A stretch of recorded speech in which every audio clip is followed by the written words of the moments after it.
नमस्कार, स्वागत है आपका हमारे इस यूट्यूब चैनल पर। मैं मुनमुन श्रीवास्तव आपका हार्दिक अभिनंदन करता हूँ। भारत के उपराष्ट्रपति, जी हाँ, भारत के जो उपराष्ट्रपति होते हैं वो ड्यू के चांसलर होते हैं और इस समय भारत के उपराष्ट्रपति हैं महामहिम जगदीप धनखड़।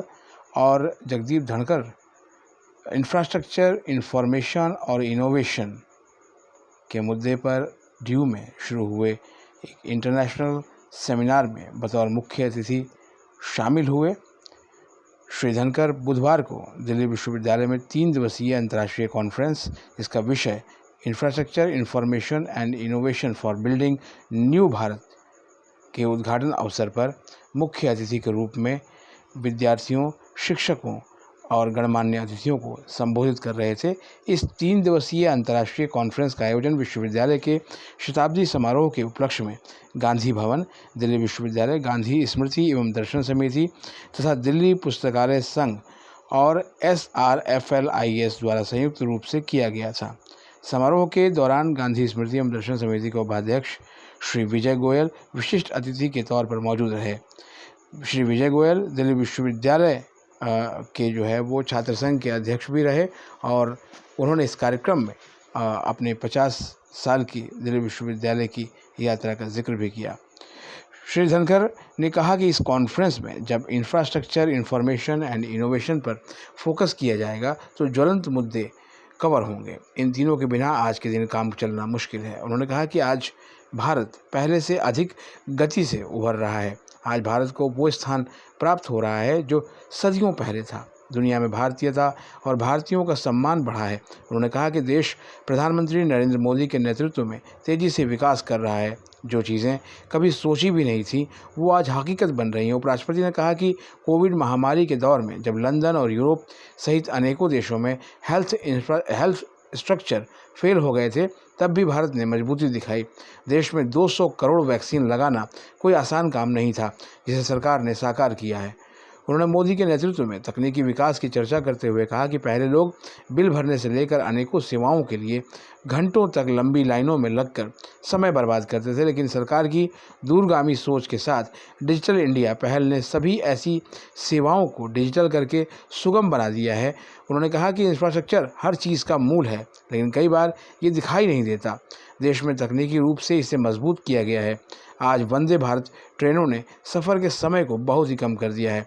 उपराष्ट्रपति ने कहा कि आज जब दुनिया आर्थिक संकट झेल रही है, इस दौर में भी भारत शाइनिंग स्टार बनकर उभर रहा है। इसके पीछे प्रधानमंत्री नरेंद्र मोदी के नेतृत्व में सरकारी नीतियों में सकारात्मक बदलाव और देश के लोगों की कड़ी मेहनत ही है। आज गांधी के सपनों का भारत सामने नजर आने लगा है। मोदी के नेतृत्व में लोगों ने बदलाव की शुरुआत की है। संपूर्ण स्वच्छता के साथ शुरू हुआ बदलाव आज भारत के विकास की यात्रा में ज़बरदस्त आयाम दिखाता है। नए भारत में हर व्यक्ति का भविष्य उज्जवल नजर आ रहा है। उन्होंने नई राष्ट्रीय शिक्षा नीति 2020 का जिक्र करते हुए कहा कि 34 साल बाद यह क्रांतिकारी कदम उठाया गया है। शिक्षा नीति के निर्माण में सभी हितधारकों से इनपुट लिए गए हैं। इस नीति में पहली बार भारतीयता को समझा गया है। मातृभाषा की ओर संकेत के द्वारा इस नीति के तहत देश की प्रतिभाओं को चमकने का मौका दिया गया है।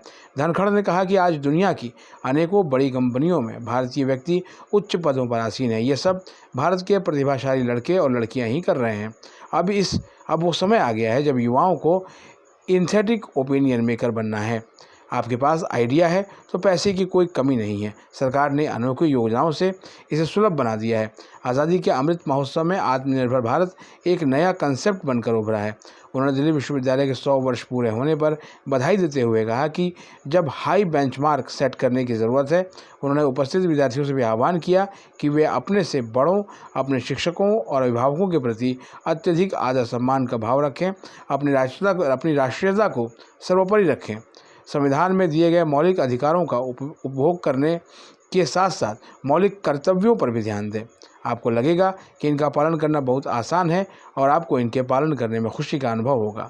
भारत का भविष्य युवाओं के हाथ में है, इसलिए हमारे देश की पहचान छात्र समुदाय से होनी चाहिए।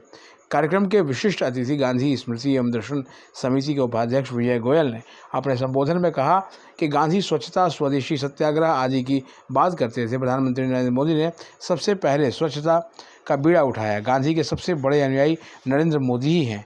उन्होंने लोकल फॉर वोकल और आत्मनिर्भर भारत जैसी योजनाओं के द्वारा गांधी के सपनों का भारत बनाने की पहल की है। ये कॉन्फ्रेंस उसी दिशा में सार्थक कदम है।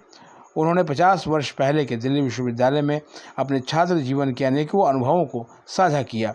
इसके साथ ही उन्होंने दिल्ली विश्वविद्यालय के कुलपति प्रोफेसर योगेश सिंह को बधाई देते हुए कहा कि प्रोफेसर योगेश ने 1 वर्ष में ही पूरे विश्वविद्यालय को बदल कर रख दिया है।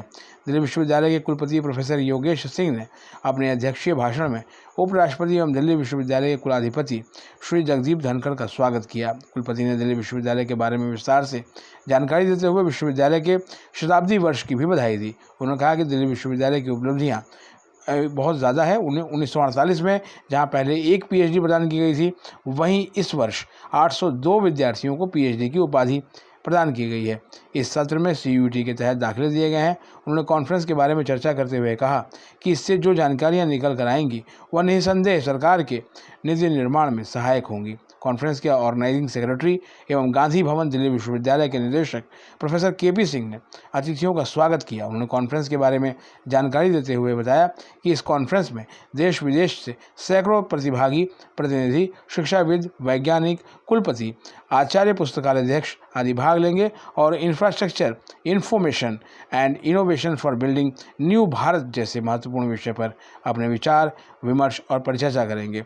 उद्घाटन समारोह के अंत में दिल्ली विश्वविद्यालय के रजिस्ट्रार डॉक्टर विकास गुप्ता ने धन्यवाद प्रस्ताव ज्ञापित किया।